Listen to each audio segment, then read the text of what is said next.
On vous présente cette semaine le premier 5 à 7 Ruby. Le 5 à 7, c'est une chance pour nous de revenir sur un de nos reportages, de pousser plus loin la discussion sur un sujet ou un enjeu. Cette semaine, on discute des technologies comme la tablette tactile qui est destinée aux enfants de 4 ans et moins. On discute avec deux mamans. Isabelle Rodier, qui est la maman de 4 filles, et Kathleen Boissonneau, qui est la maman de 3 filles et qui attend un 4e bébé. On les a rencontrées au restaurant 18 autour d'un cocktail, sans alcool, parce que c'est toujours plus fun autour d'un cocktail.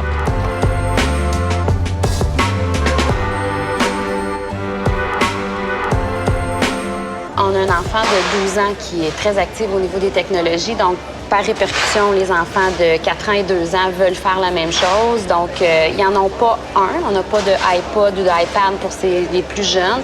Mais, veut pas, ils jouent avec ceux de leurs grandes sœurs et de leurs parents. C'est permis. Oui, c'est permis. Je trouve ça important qu'il y ait cette intelligence-là technologique en bas âge pour être capable éventuellement de les utiliser plus pour l'école ou très jeunes, je crois qu'il faut les intégrer à la technologie, oui. Puis Kathleen, chez vous? C'est pareillement. Moi, ma plus vieille de 9 ans et demi, a aussi acheté par elle-même un iPhone. OK. Puis ses petites sœurs jouent avec aussi, veut pas, sont intéressées par la technologie. Oui, moi, je suis d'accord, puis on n'empêche pas ça à la maison. La première fois que vous avez entendu parler de cette nouvelle tablette qui est destinée aux 4 ans et moins, qu'est-ce qu'on en a pensé? Plus ou moins, je pense qu'il y a quand même d'autres jeux qui se font, qui sont vraiment spécifiques pour les jeunes enfants, qui sont peut-être aussi moins coûteux. La tablette est quand même intéressante, mais ça reste encore des jeux électroniques éducatifs, puis on en retrouve sur les ordinateurs, sur les iPhones. Tu sais, il y a les VTech qui utilisent beaucoup les jeux éducatifs comme ça. Un autre, pour plus jeunes, je ne sais pas à quel point j'achèterais quelque chose juste pour les 4 ans et moins d'aussi coûteux, au fond. Donc, c'est vraiment le prix et non le contenu. Pour moi, oui, ça serait plus au niveau du prix, puis oui.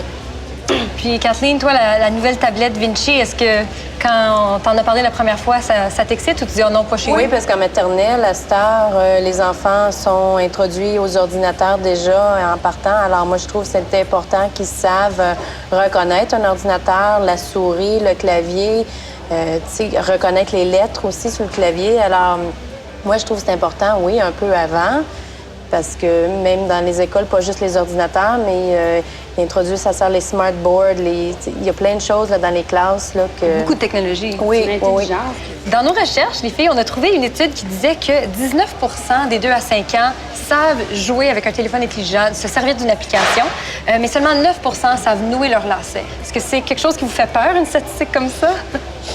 Non, parce que utiliser une plateforme technologique, c'est un doigt. Au niveau de la motricité, c'est très facile. Au niveau d'un enfant qui veut lasser ses souliers, bien, c'est de faire le nœud, de tirer, de comprendre qu'on doit tenir, de faire une boucle. Il y a beaucoup plus complexe que d'utiliser simplement une plateforme. Je veux dire, un enfant de 18 mois peut taper dessus un iPhone ou un iPad, puis trouver des applications intéressantes. Donc, non. Merci beaucoup, mesdames. Et Kathleen, bon bébé. Merci. Bonne chance. Merci.